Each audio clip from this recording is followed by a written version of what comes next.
Next, I'd like to show you how to shade the lips. The lips basically wrap around the face, much the way that the eyelid wraps around the eye. So what we want to keep in mind is that essentially you're trying to show the curve on a sphere. Light shines from above. So we're going to show the lips going from light to dark as they work their way down. And then because they're wrapping around something spherical, it'll be light toward the center as well and dark in the corners. So just to reiterate that, it's light at the top and dark at the bottom. And then the other way in which it goes light to dark is light in the middle and darker in the corners. And this is all logic. I mean, the lips are coming together, so there should be darkness where they come together. Light shines from above, so there should be darkness toward the bottom. Take the paper towel. Probably a good idea to paper towel straight across, not going up and down, because you want to keep the light areas light and the dark areas dark, just smoother. It's a stereotype that women would have slightly darker lips than men, probably because of, cosmetics that we use, but it's not necessarily true. It's up to you how light or dark you make the lips. It's just a gender stereotype that you can participate in or not. Okay, that being done, we're going to create a cast shadow in another area that's based on light shining from above, and that would be where the chin sticks out over the neck. Because the chin sticks out, there's going to be this natural overhang, and there's going to be a shadow underneath. So I'm going to grab my pencil like a cave person. I'm going to shade dark at first and get light as I work my way down. I work in 1-inch increments, working my way around. And whoever I am drawing a portrait of doesn't mind if their head is sideways for a little bit. It's perfectly fine.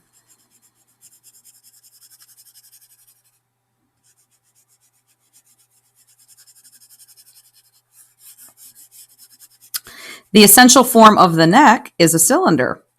So the other place that we might see some value is along the sides of the neck, because the cylinder is going to be darker around the outsides. So like the lips, there are 2 ways that we can shade this. If you're always asking yourself as an artist, where is the light coming from? Is there something overlapping something else? Because that's an area where there'd be a natural shadow. That can really liberate you to draw all sorts of things instead of relying on a trick or a how-to that's isolated just to a certain specific event or subject. I'm going to paper towel. I am following that curve, doing the light areas first, and then going into the darker areas, just trying to soften that graphite. Your fingers will work wonders too.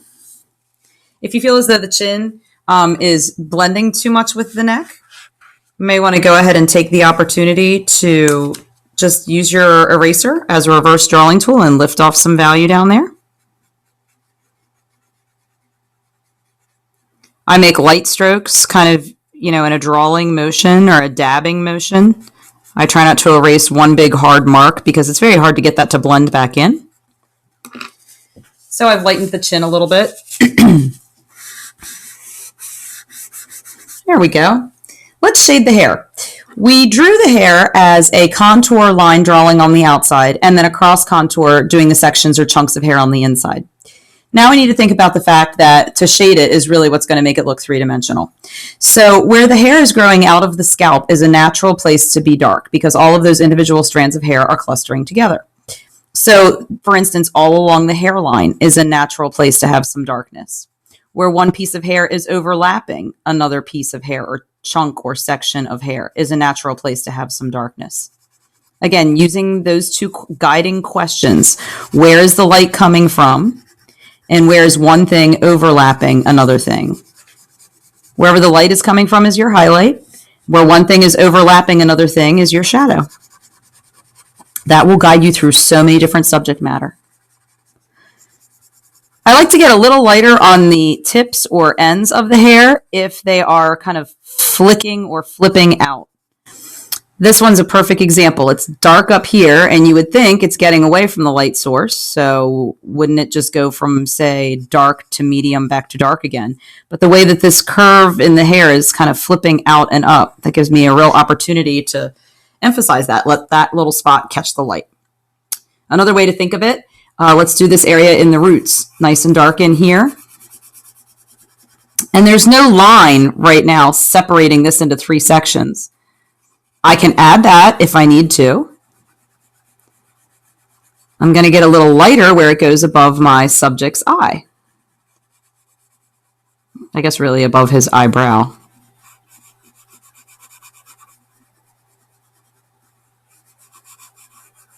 Then when I go to do the next section or chunk of hair, I might go a little bit lighter just to kind of show the dimension of it.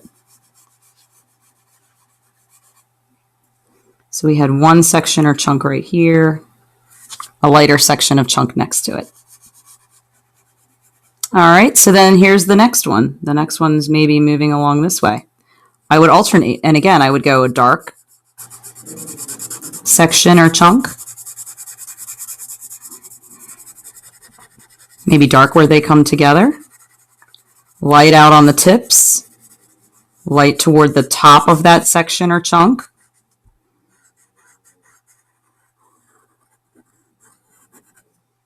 I haven't paper toweled any of this yet or used my fingers to smudge, but let's think about that. When you smudge, you don't want to take all of your dark values and just transport them into your highlights. You want to maintain all that hard work, all that shading that you've been doing.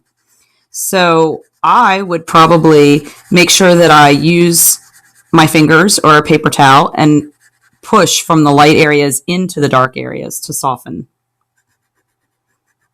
This little wisp of hair is going to have a nice blonde end or tip to it. The sun has hit it. The light is catching it. And I'm going to go dark toward the back of that curl. This was based on a student that I had. I drew his hair. He had grown out his hair fairly long by some people's standards. And in doing that, a lot of waves and curls surfaced that he didn't even realize he had. But it made for excellent drawing. So let's just take this small area. I'm going to do this light little piece first. This light piece, pushing up into the dark. Not a ton of paper toweling. Really don't want to go outside the line even. The dark areas aren't going to need much. If I think I've overdone it and I need to, get a highlight back in there, just, again, using my eraser as a reverse drawing tool and lifting a highlight back off. I'm not trying to make a chunky white line, unless, of course, your subject matter has a really chunky highlight. So let's look at one that's a little bit further along. This person had straight hair. And I was doing the sections of her hair from dark to light. Well, let's kind of address, when you have much longer hair, what it's like around the back of the neck. If you think about it, it's still coming out from the roots in the back of the neck. So there's a great opportunity to go nice and dark. The ear, the head, and the neck are going to be casting a shadow in there. I'm going to get more medium as I work my way out. And then this was a strand of hair that was, kind of overlapping her neck and kind of coming in front of the face. So it might go from like medium over here and get quite light on the tip. So we're always striving for contrast, darks and lights. They're very eye-catching. They make the viewer want to stop and look and just take in and study that drawing. And that's a way in which artists have power, because without saying a word, we can make people think or wonder, or we can give them a moment of joy. This piece of hair is overlapping the piece in the back by her neck. So great opportunity to get some contrast in there. This is a separate section. It's my dog growling in the background. Just ignore him.